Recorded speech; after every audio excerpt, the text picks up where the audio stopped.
Hi my dear students, hope you all have watched the last video. If you finish watching the last video and have gone through the first two paragraphs of your chapter 8 in your textbook, you can continue watching this online class. Before beginning, I request all of you to open your textbook Plural Perspectives and to turn to page number 58.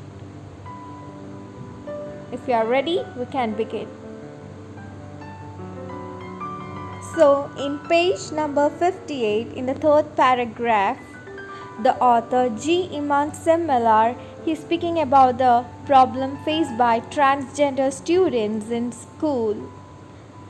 And he begins with this line: it is a known fact that there is a high dropout rate of trans people from school. And he says the reason for this, that is the constant ridicule, discrimination and marking systems, sexual harassment from fellow students and teachers, punishments for gender non-conformity, etc. So what do you mean by high dropout rate? That too from school. അതായത് ഒരുപാട് transgenders ആയിട്ടുള്ള കുട്ടികൾ അവർ സ്കൂൾസിൽ നിന്ന് അവരുടെ basic ആയിട്ടുള്ള വിദ്യാഭ്യാസം complete ചെയ്യാതെ പഠനം പകുതി വഴിക്ക് വെച്ച് ഉപേക്ഷിച്ച് പോകാറുണ്ട്. അതിന് പല റീസൺസ് പല കാരണങ്ങളുണ്ട്. ആ കാരണങ്ങളാണ് ജി ഇമാൻ സെമ്മലാർ ഇവിടെ പറയുന്നത്.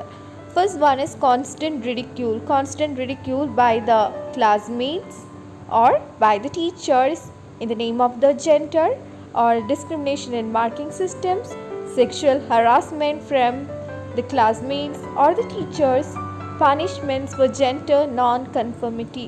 What do you mean by gender non-conformity? അതായത് ഒരു കുട്ടീനെ ജെൻഡർ എന്ന് പറയുന്ന സോഷ്യൽ കൺസ്ട്രക്റ്റ് ആയിട്ടുള്ള ഒരു സംഭവമാണ് ജെൻഡർ. അതായത് if you are A boy you have to do certain things. If you are a girl, you are expected to do certain things. അതായത് നിങ്ങൾ നിങ്ങളുടെ ജെൻഡർ എന്താണോ അതിനനുസരിച്ച് കൺഫേം ചെയ്തിട്ട് പെരുമാറണം, അതിന് കൺഫേം ആയിട്ട് ചെയ്യണം. ഒരു ക്ലാസ് റൂമിലായാലും അങ്ങനെയാണ്. അതായത് പണ്ടൊക്കെ നമ്മൾ സ്കൂൾസിൽ ക്ലാസ് റൂം എന്ന് പറഞ്ഞാൽ ഒരു സൈഡ് ബോയ്സ് ആണെങ്കിൽ ഒരു സൈഡ് ഗേൾസിന് മാത്രമായിരിക്കും. പിന്നെ ടോയ്ലറ്റ് വേറെ, ബോയ്സിന് സെപ്പറേറ്റ്, ഗേൾസിന് സെപ്പറേറ്റ്, യൂണിഫോമിൽ ഡിഫറൻസ് ഉണ്ടാവും. പിന്നെ പല രീതിയിലും ഇങ്ങനെ ഡിഫറൻസ് നമുക്ക് കാണാം. അങ്ങനെയൊക്കെ നിങ്ങൾ ജെൻഡറിൽ കൺഫേം ആയിട്ടാണ് അവിടെ നിൽക്കേണ്ടത്. പക്ഷേ ഇപ്പോൾ ഒരു ക്ലാസ്സിൽ ഒരു ട്രാൻസ്ജെൻഡർ കുട്ടി ഉണ്ടെങ്കിൽ ആ കുട്ടിക്ക് അത് പ്രോബ്ലമാറ്റിക് ആയിരിക്കും. The child may feel more comfortable with the boys, but the teacher makes the child to sit with girl, then problem arises. അന്നേരം കുട്ടീനെ പുറമെ കാണാൻ ഒരു ഗേളിനെ പോലെയാണെങ്കിലും കുട്ടി ഗേളിന് കൂടെയാണ് ഇരിക്കേണ്ടി വരിക. പക്ഷേ ടീച്ചർ ബോയ്സിനെ കൂടി ഇരുത്തിയാൽ അവിടെ പ്രശ്നമാവും. അന്നേരം കുട്ടിക്ക് ആ പേരിലൊക്കെ പണിഷ്മെൻറ്റ് കിട്ടും. അന്നേരം അതാണ് ജെൻഡർ നോൺ കൺഫോമിറ്റീൻ്റെ പേരിൽ പണിഷ്മെൻറ്റ് കിട്ടുക എന്ന് പറയുന്നത്. അല്ലെങ്കിൽ ടോയ്ലറ്റ് യൂസ് ചെയ്താൽ, അതായത് പുറമെ ഒരു ബോയ് ആയിട്ട് കാണുന്ന ഒരു കുട്ടി മനസ്സിനകത്ത് ഗേൾ ആയിരിക്കാം, because the child is a transgender, but the teacher doesn't know this and the teacher punishes the child for using the toilet of another gender. അങ്ങനെയൊക്കെയാണ് ജെൻഡർ നോൺ കൺഫോമിറ്റീൻ്റെ പേരിൽ സ്കൂൾസിന് ടീച്ചേഴ്സിനൊക്കെ പണിഷ്മെൻറ്റ് കിട്ടുക. A lot of trans people are also disowned by the natal families due to the notion of shame which originates from caste patriarchy. ഇതുകൂടാതെ ഒരുപാട് transgenders ആയിട്ടുള്ള കുട്ടികൾ അവരുടെ സ്വന്തം ഫാമിലീസ്, അവർ ജനിച്ച അവരുടെ ഫാമിലീസ്, അതാണ് നേറ്റൽ ഫാമിലീസ്, അവരെ ഡിസോൺ ചെയ്യുന്നു, അവരെ ഉപേക്ഷിക്കുന്നു, വേണ്ടാന്ന് വെക്കുന്നു. അതെന്ത് കാരണത്താലാണ്? Shame, because of the Notion of shame. അവർക്ക് നാണക്കേട് ഉണ്ടാക്കുന്നു എന്ന പേരിലാണ് അവർ ഉപേക്ഷിക്കുന്നത്. ഈ നാണക്കേട് ഉണ്ടാവുന്നത് കാസ്റ്റ് പാട്രിയാർക്കിയിൽ നിന്നുമാണ്. Trans women or gender non-conforming youth raised as boys are disowned at a higher rate than trans men, partly because femininity is culturally seen as a sign of weakness rather than masculinity, which is seen as a sign of strength or courage. ഇതിൽ തന്നെ transgenders എന്ന് പറയുമ്പം trans വിമണും ഉണ്ട്, trans മെന്നും ഉണ്ട്. അതായത് മെന്നായിട്ട് തോന്നുന്നവർക്ക് trans മെന്നും വിമനായി തോന്നുന്നവർ trans വിമനാണ്. ഈ ട്രാൻസ് വിമൺ എന്ന് പറയുമ്പം കൂടുതൽ അവർ ഫെമിനൈൻ ആയിട്ടുള്ള കാര്യങ്ങളായിരിക്കും. അന്നേരം ഇവർ ഈ ട്രാൻസ് വിമണിനെയൊക്കെ തന്നെ ഫാമിലിയിലെ ആൾക്കാർ അത്ര ഇമ്പോർട്ടൻസ് കൊടുക്കില്ല. അവരെ കുറച്ചും കൂടി ഡിസോൺ ചെയ്യും. അവരെ വേണ്ടാന്ന് വെക്കാനുള്ള സാധ്യത കുറച്ചും കൂടി കൂടുതലാണ്. കാരണം നമ്മളെ സംസ്കാരത്തിൽ ഫെമിനിറ്റി എന്ന് പറയുന്നത് വളരെ വീക്ക്നെസ്സിൻ്റെ സൈനായിട്ടാണ് പണ്ട് കാലം മുതലേ കണ്ടിരുന്നത്. ഇപ്പോൾ ഒരു കുട്ടി മസ്കുലിനിറ്റി കൂടുതലുള്ള കുട്ടിയാണെങ്കിൽ സൊസൈറ്റി അവർക്ക് നല്ല ഇമ്പോർട്ടൻസ് കൊടുക്കും. കാരണം മസ്കുലിനിറ്റീനെ കറേജിൻ്റെയും സ്ട്രെങ്ത്തിൻ്റെയും ഒരു സൈനായിട്ടാണ് പണ്ട് കാലം മുതൽക്കേ കണ്ടിരുന്നത്. അന്നേരം ഈ ട്രാൻസ്ജെൻഡർ കുട്ടി ഒരു ട്രാൻസ് വിമൺ ആയിട്ട്, അതായത് ഫെമിനിറ്റിയാണ് കൂടുതൽ എക്സിബിറ്റ് ചെയ്യുന്നതെങ്കിൽ ആ കുട്ടീനെ നേറ്റൽ ഫാമിലീസ് ഡിസോൺ ചെയ്യാനുള്ള ചാൻസ് കുറച്ചും കൂടുതൽ ആണ് എന്നാണ് ഇതിൽ പറയുന്നത്.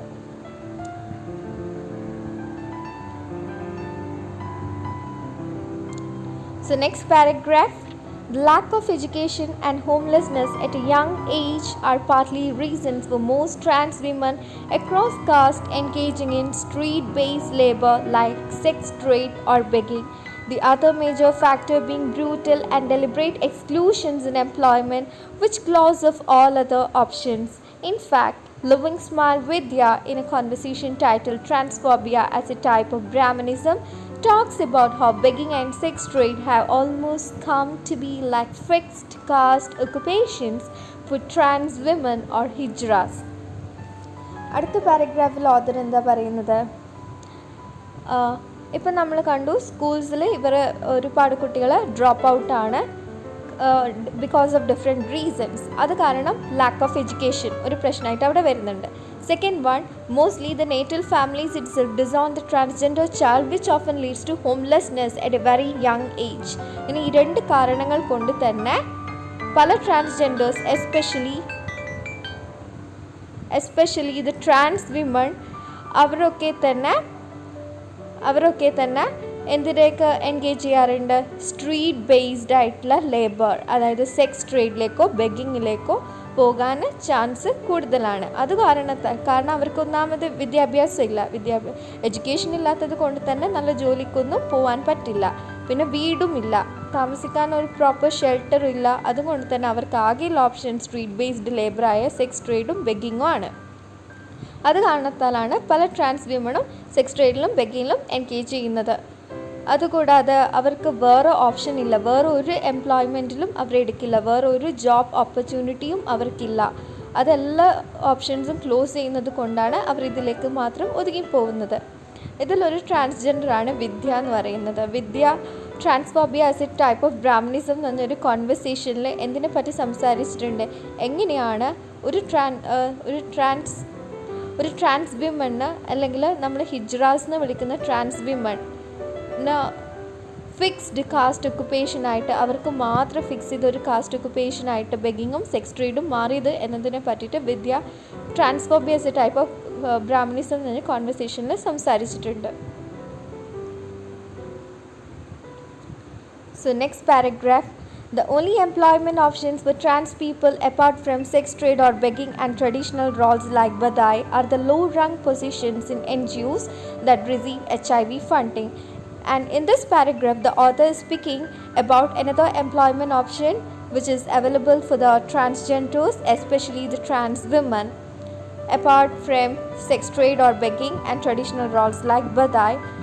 And it is the low-rung position in NGOs that receive HIV funding. HIV funding കിട്ടുന്ന NGOസിൽ, അതായത് നോൺ ഗവൺമെൻറ്റൽ ഓർഗനൈസേഷനിലെ ഏറ്റവും താഴെയുള്ള ലോവർ റാങ്ക് പൊസിഷൻ അവർക്ക് കൊടുക്കാറുണ്ട്.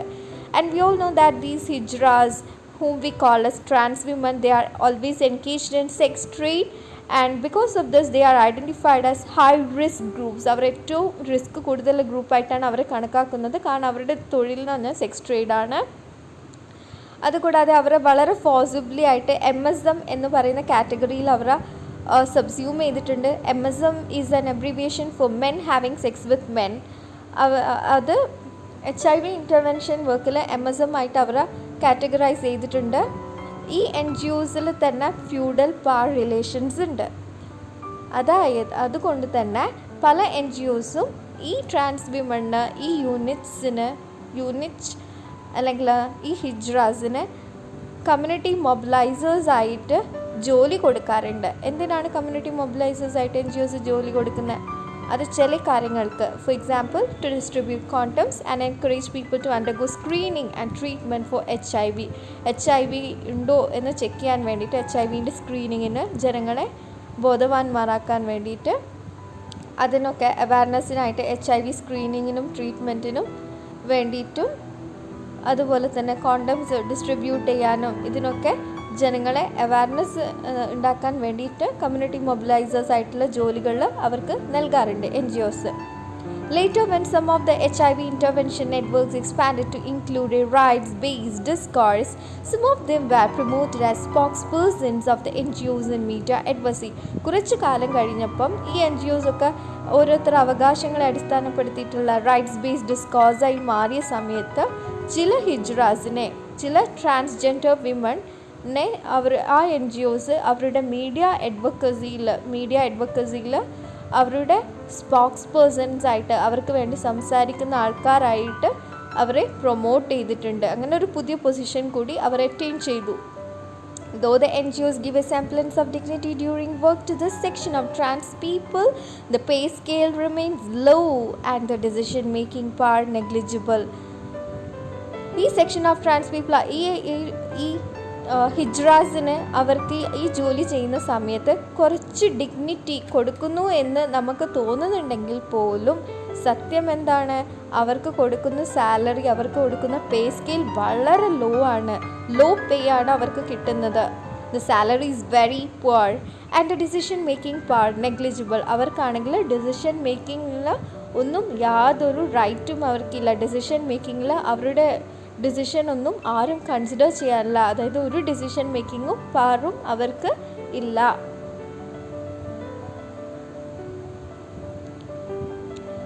Next paragraph. The exclusions faced by trans people in employment result in a high rate of vulnerability. It is a well-known fact that violence during sex trade is faced by all women engaged in it.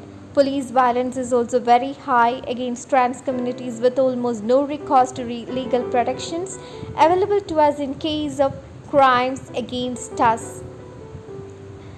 അങ്ങനെ എംപ്ലോയ്മെൻറ്റിൽ ബാക്കിയുള്ള ജോലിയിൽ നിന്നൊക്കെ ഇവരെ ആരും ജോലി കൊടുക്കാത്തത് കൊണ്ട് തന്നെ എംപ്ലോയ്മെൻറ്റിൽ നിന്നൊക്കെ എക്സ്ക്ലൂഡ് ചെയ്യുന്നത് കൊണ്ട് അത് അവരുടെ റിസ്ക് കൂട്ടുന്നു. അവർക്ക് high rate of vulnerability face ചെയ്യേണ്ടി വരുന്നുണ്ട്. സെക്സ് ട്രേഡ് ചെയ്യുന്ന ആൾക്കാർക്ക് അവർ സെക്സ് ട്രേഡിൽ എൻഗേജ് ചെയ്യുന്നത് കൊണ്ട് തന്നെ അതിൽ ഒരുപാട് വയലൻസ് അനുഭവിക്കുന്നുണ്ട്, എസ്പെഷ്യലി ദ ഹിജ്റ വിമൻ. പോലീസിൻ്റെ വയലൻസും അവർക്ക് ഒരുപാട് അനുഭവിക്കേണ്ടി വരുന്നുണ്ട്. ഒരു ലീഗൽ പ്രൊട്ടക്ഷനും അവർക്ക് കിട്ടാറില്ല. അവർക്കെതിരെ ഒരുപാട് ക്രൈം വരാറുണ്ട്. In fact, there is a high rate of hate crimes, rapes and murders against trans communities. Trans കമ്മ്യൂണിറ്റിയിൽപ്പെട്ട ആൾക്കാർക്കെതിരെ ഒരുപാട് ഹെയ്റ്റ് ക്രൈംസും ഒരുപാട് റേപ്സും മേർഡേഴ്സും നടക്കാറുണ്ട്. ഇതിനെപ്പറ്റിയൊന്നും അന്വേഷിക്കാൻ പോലീസ് തയ്യാറാകുന്നില്ല. ഇതിനെപ്പറ്റിയൊന്നും അവർ കേസ് കൊടുത്താലും അന്വേഷിക്കാനും ആരില്ല. അങ്ങനെ അവർക്ക് സത്യം പറഞ്ഞാൽ ലീഗൽ പ്രൊട്ടക്ഷനും അവിടെ കിട്ടുന്നില്ല. Even when cases are registered, they are done with great difficulty, following which no investigations, let alone convictions, take place. അവർ എന്തെങ്കിലും ഒരു കേസ് ഫയൽ ചെയ്യുകയാണെങ്കിൽ പോലീസ് അതിനെപ്പറ്റി ഒരു ഇൻവെസ്റ്റിഗേഷനും നടത്തില്ല. അന്നേരം പിന്നെ കുറ്റവാളി ശിക്ഷിക്കപ്പെടുകയുമില്ല. For instance, there was a concerted effort led by trans women in Hyderabad recently demanding one trans murder case to be investigated after almost 30 non-lethal physical assaults went unheeded by police despite FIRs being filed. ഇതിനൊരു എക്സാമ്പിളായിട്ട് ഇമാൻ ജമ്മലാർ പറയുന്നത് ഹൈദരാബാദിൽ ഈ അടുത്ത കാലത്തുണ്ടായ ഒരു സംഭവമാണ്. അവിടെ ഒരു trans murder case investigate ചെയ്യാൻ വേണ്ടിയിട്ട് കൊടുത്തു. പക്ഷേ FIRs ഫയൽ ചെയ്തിട്ട് പോലും പോലീസ് അതിനെപ്പറ്റി ഒന്നും അന്വേഷിച്ചില്ല. So this is a case of transgenders in India. അവർക്ക് അതായത് no proper education, that is no basic education is elementary education തന്നെ ഇല്ല.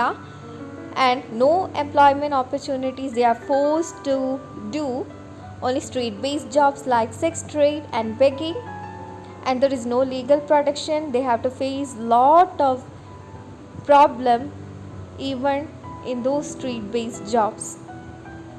So we can continue the next session in the next video. Till then, watch this, study well, read your text. See you later. Bye bye.